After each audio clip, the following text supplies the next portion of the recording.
Hello दोस्तों, क्या हाल चाल है। उम्मीद करता हूँ खुश होंगे।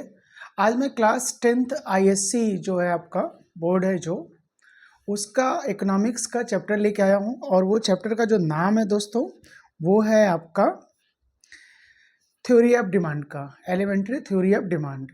Elementary theory of demand. अब डिमांड क्या होता है? सिंपली आप डिमांड के बारे में अगर आप बात करें तो सिंपल डिमांड से आपको समझने से पहले आपको एक चीज़ समझ लेना चाहिए कि डिज़ायर क्या होती है। डिज़ायर आपकी जो विश होती है, आपकी जो नीड होती है, आपकी जो वांट होती है, तो ये होती है हमारी डिज़ायर, विश, वांट।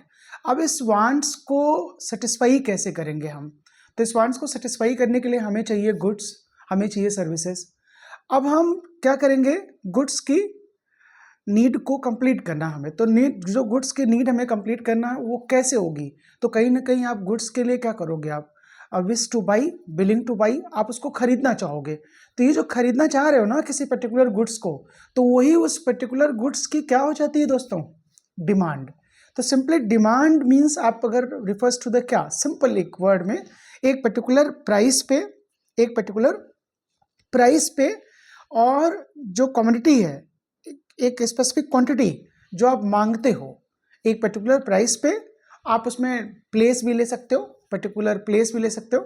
तो एक पर्टिकुलर प्लेस पे किसी भी स्पेसिफिक गुड्स को जब आप खरीदना चाहते हो और वो भी at a specific price, at a certain price, तो कह सकते हो कि वही उस गुड्स की क्या है?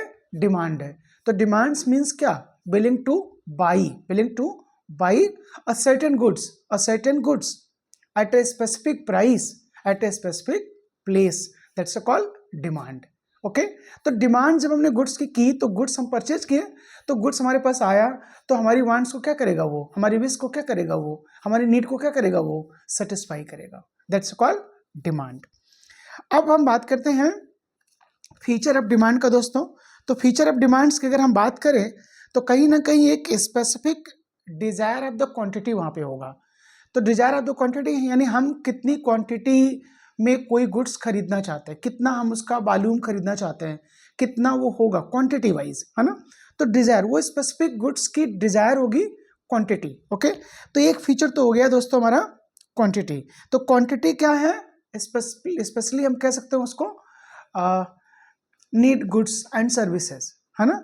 वॉल्यूम वाइज, वैल्यू वाइज नहीं, volume wise, quantity wise. Okay तो ये हो गया हमारा पहला। दूसरा हमारा है प्राइस।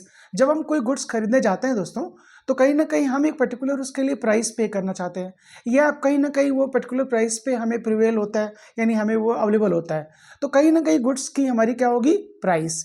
तो जब डिमांड के फीचर की आप बात करेंगे तो डिमांड का जो पहला फैक्टर होगा वो फीचर का, वो होगा specific quantity demanded by the consumer, यानी वो कंज्यूमर कितने गुड्स की डिमांड करता है, तो वो स्पेसिफिक डिमांड की बात करेगा क्वांटिटी, वॉल्यूम वाइज। और दूसरा चीज बात करेगा किसका?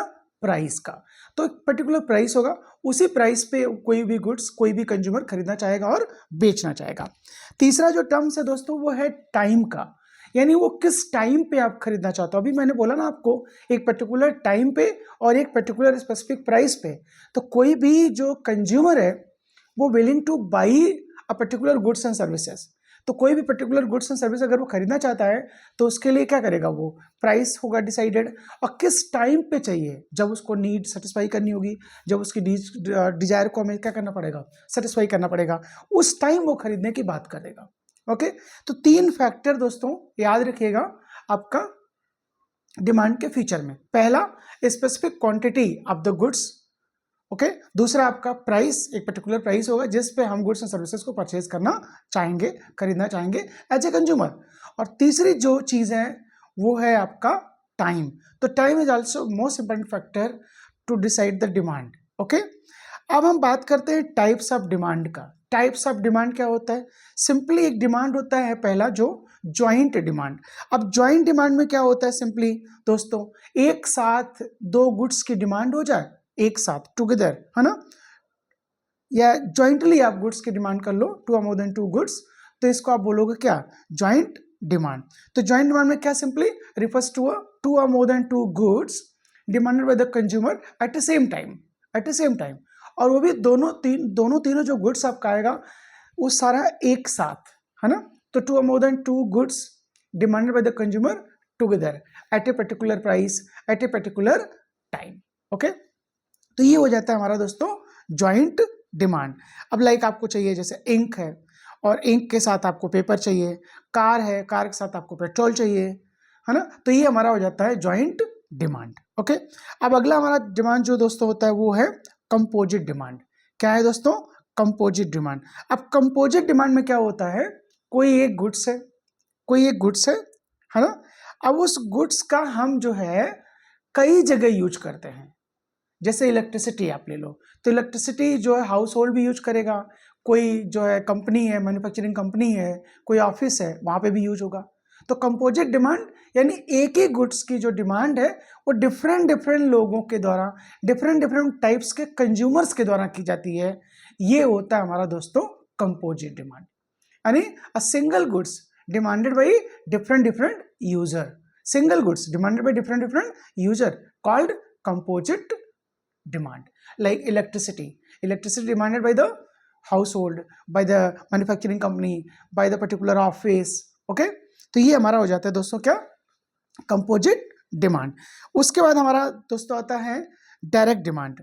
अब डायरेक्ट डिमांड में क्या होता है, कोई कंज्यूमर है और वो अपने नीड को क्या करना चाहता है, सेटिस्फाई करना चाहता है, तो वो डायरेक्टली जो है डिमांड करता है कि मेरे को ये चाहिए।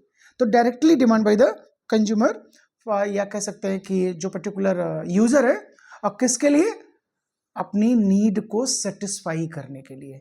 जैसे क्लॉथ है, खाना है ना, तो ये सब चीजें आपकी जो कंज्यूमर डिमांड करता है डायरेक्टली, उसको हम बोलते हैं डायरेक्ट डिमांड। उसके बाद दोस्तों आता है डिराइव डिमांड। कौन सा डिमांड आता है दोस्तों? Derive demand. अब डिराइव डिमांड क्या होता है, सिंपली आपका जब आप अपनी कोई भी थिंग्स है जो अपनी नीड को पूरा करने के लिए आप पूरा करते हैं, साथ में कोई गुड्स और चाहिए होता है आपको, तो ये होता है हमारा डिराइव डिमांड।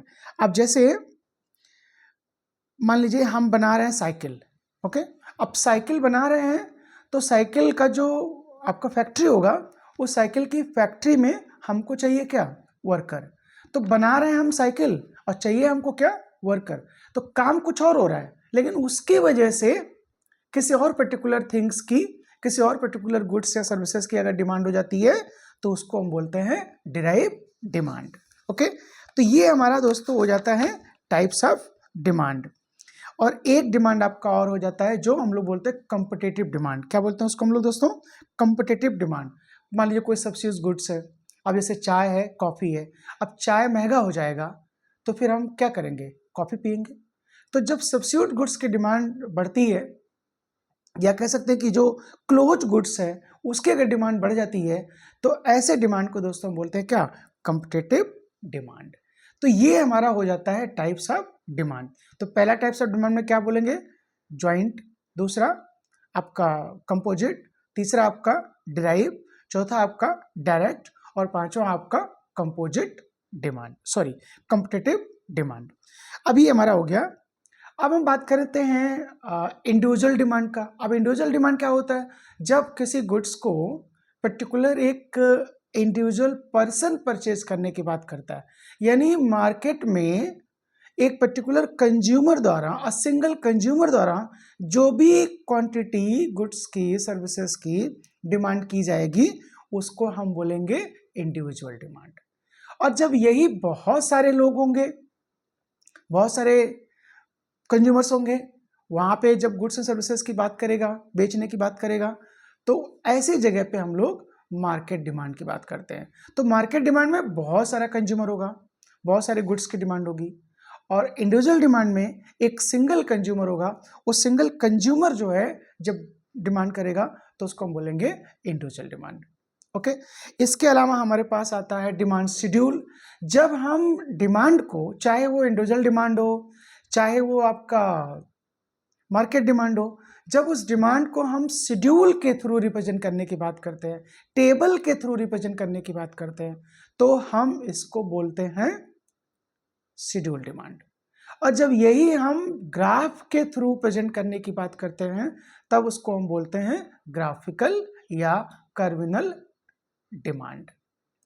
अब एक व्यक्ति का शेड्यूल बना रहे हैं, एक कंज्यूमर का शेड्यूल बना रहे हैं तो सिंगल डिमांड, या कह सकते हैं कि आपका जो इंडिविजुअल डिमांड शेड्यूल होगा वो हो जाएगा जब आप टेबल के फॉर्म में बनाएंगे। और जब इसी को आप कर्विनल फॉर्म में बनाएंगे, ग्राफिकल रिप्रेजेंट कर देंगे, तब आप बोलेंगे कि एक इंडिविजुअल पर्टिकुलर कंज्यूमर्स की जो डिमांड है उसको हमने कर्व पे प्रेजेंट किया, हमने उसको ग्राफ पे रिप्रेजेंट किया, तो आप उसको कह सकते हैं कि इंडिविजुअल डिमांड जो कर्विनल है। ओके, तो इसको हम बोल सकते हैं कर्विनल डिमांड।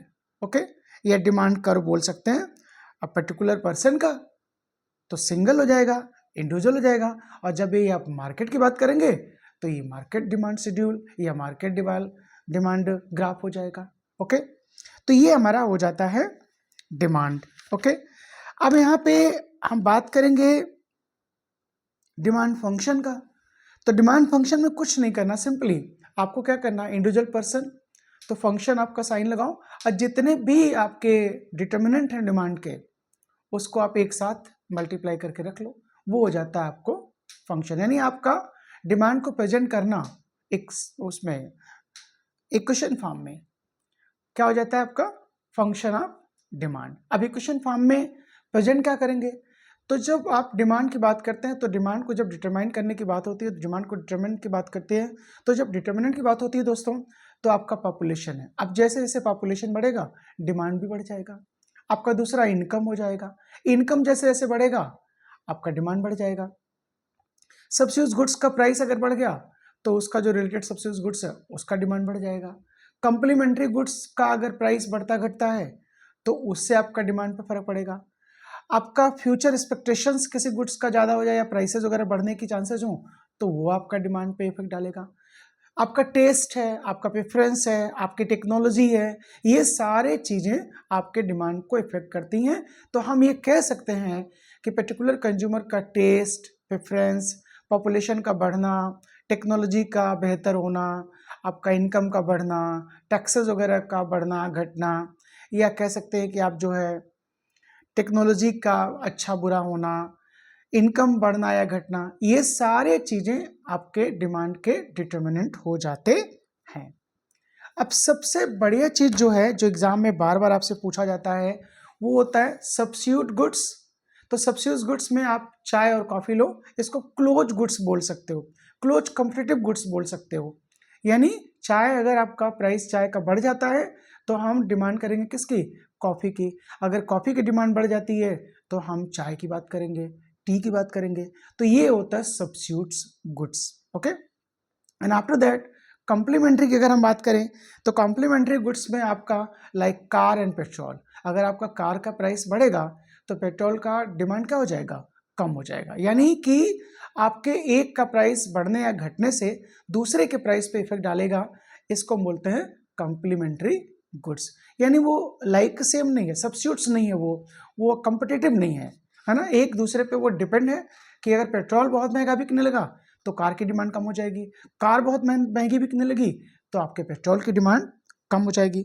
तो ये दोस्तों हमारा हो जाता है क्या, सब्स्टिट्यूट गुड्स और कॉम्प्लीमेंट्री गुड्स। अब हमारा जब बात करेगा डिमांड बढ़ने और घटने की, तो दोस्तों आपका जब डिमांड बढ़ने और घटने की बात करता है तो सबसे इम्पॉर्टेंट चीज़ जो आपको पढ़ना है वो है आपका डिमांड एक्सपेंशन। अब डिमांड एक्सपेंशन की जब हम बात करेंगे तो डिमांड एक्सपेंशन दोस्तों तब होगा जब आपका प्राइस घटेगा और डिमांड भी क्या होगा, बढ़ेगा। प्राइस भी घटेगा और डिमांड भी आपका बढ़ेगा। ओके, याद रहेगा। तो प्राइस आपका घटेगा, डिमांड आपका बढ़ेगा, इसको बोलते हैं एक्सपेंशन। और जब आपका प्राइस बढ़ेगा और डिमांड घटेगा तब आप इसको बोलेंगे कंस्ट्रक्शन। तो क्या बोलेंगे इसको, कंस्ट्रक्शन। यानी प्राइस बढ़ रही है और डिमांड आपका क्या हो रहा है, कम हो रहा है, कंस्ट्रक्शन। प्राइस घट रही है और डिमांड आपका क्या हो रहा है, बढ़ रहा है, उसको बोलेंगे क्या, एक्सपेंशन। ओके, इसके अलावा आप जो है आप देख सकते हैं एक होता है increase in demand, very important point, increase in demand. उधर हमने एक्सटेंशन देखा, तो जब बात करेगा एक्सटेंशन का, बात करेगा एक्सपेंशन का, तो एक्सपेंशन तब होगा जब आपका प्राइस घटेगा और डिमांड बढ़ेगा। कंस्ट्रक्शन तब होगा जब आपका प्राइस घटेगा, आपका प्राइस बढ़ेगा और डिमांड आपका घटेगा। लेकिन जब इंक्रीज डिमांड की बात करेगा तो प्राइस में दोस्तों कोई चेंज नहीं होगा, प्राइस में दोस्तों कोई चेंज नहीं होगा, फिर भी आपकी डिमांड बढ़ेगी। प्राइस में कोई चेंज नहीं होगा, फिर भी आपकी डिमांड क्या होगी, बढ़ जाएगी। इसको आप बोलेंगे क्या, इंक्रीज। और जब यही बात करेगा डिमांड डिक्रीज का, तो उस केस में भी आपका प्राइस में कोई चेंज नहीं आएगा, प्राइस में कोई चेंज नहीं आएगा, लेकिन आपकी जो डिमांड है वो क्या हो जाएगी, कम हो जाएगी। तो ये चारों पॉइंट्स को एकदम कंसीडर करके रखने का आपको। अगर आपका एक्सपेंशन है तो प्राइस घटेगा, डिमांड बढ़ेगा। अगर आपका कंस्ट्रक्शन है तो प्राइस बढ़ेगा और डिमांड घटेगा। और जब आपका इंक्रीज होगा डिमांड का, तो प्राइस में कोई फर्क नहीं पड़ेगा, प्राइस में कोई चेंज नहीं आएगा, लेकिन आपका जो डिमांड है वो बढ़ जाएगा, वो डिमांड आपका क्या हो जाएगा, बढ़ जाएगा। और जब आप बात करेंगे डिक्रीज का, जब आप बात करेंगे इसका डिक्रीज का, तब आपका प्राइस में कोई चेंज नहीं आएगा, लेकिन आपकी जो डिमांड है वो क्या हो जाएगी, कम हो जाएगी। होप ये आपको पूरा क्लियर हो गया होगा। और नेक्स्ट वीडियो में नेक्स्ट टॉपिक इसका जो बचा हुआ है वो मैं लेके आऊँगा। तब तक के लिए थैंक यू सो मच। आप लोग मुझे फीडबैक दे कैसा लगा आपको। Thank you.